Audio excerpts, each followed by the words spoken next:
একটু জল নিয়ে আছে।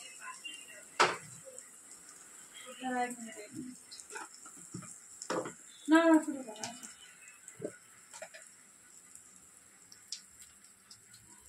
বৌমা কি রান্না করছো বৌমা? এই তো পুঁই শাক আর আলু দিয়ে চিংড়ি মাছ দিয়ে ঝোল করবো, তরকারি হবে। সর্ষে বাটা দিয়ে একটু পোস্ত বাটা দেবে, যে পোস্ত বাটা, সর্ষে বাটা আর একটু জিরে বাটা দিয়ে দেবো।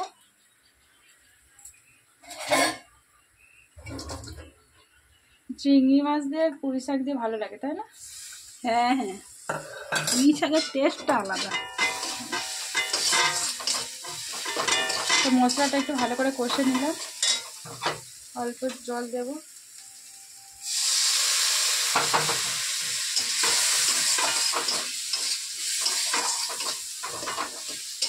যাতে মশলাটা ভালো করে কষে ব্যালেন্স আসে, তার জন্য অল্প সামান্য পরিমাণ চিনি দেব।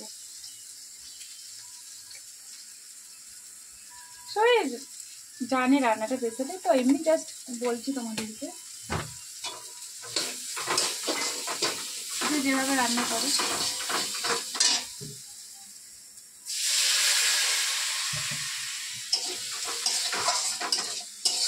কে কে পুঁই শাক দিয়ে চিংড়ি মাছ খেতে পছন্দ করো কমেন্ট করে কিন্তু জানাবে, ঠিক আছে?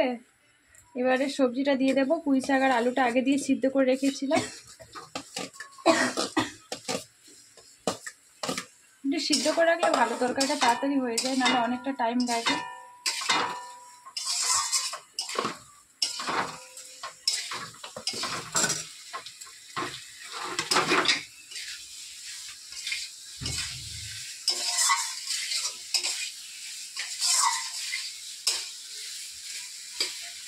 একটু মশলাটা ভালো করে কষে নেবো, সব সবজিগুলোকে একসঙ্গে ভালো করে।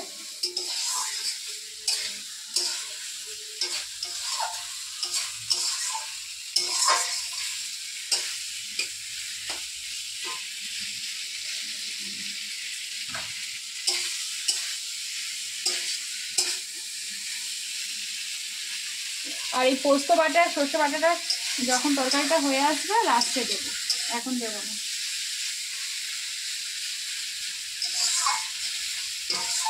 আর আজকে সব চিংড়ি মাছের উপর দিয়ে হবে, দেখতেই পাচ্ছি। এটা পুঁই শাক আলুর মধ্যে যাবে, এটা মালাইকারি হবে চিংড়ি মাছটা, আর এটা হচ্ছে পুরুল চচ্চড়ি হবে।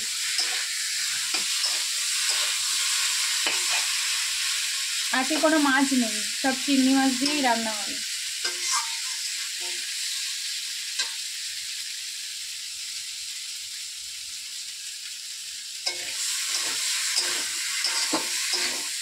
এবার মশলাটা কষা হয়ে গেছে, এবার এর মধ্যে জল দিয়ে দেবো।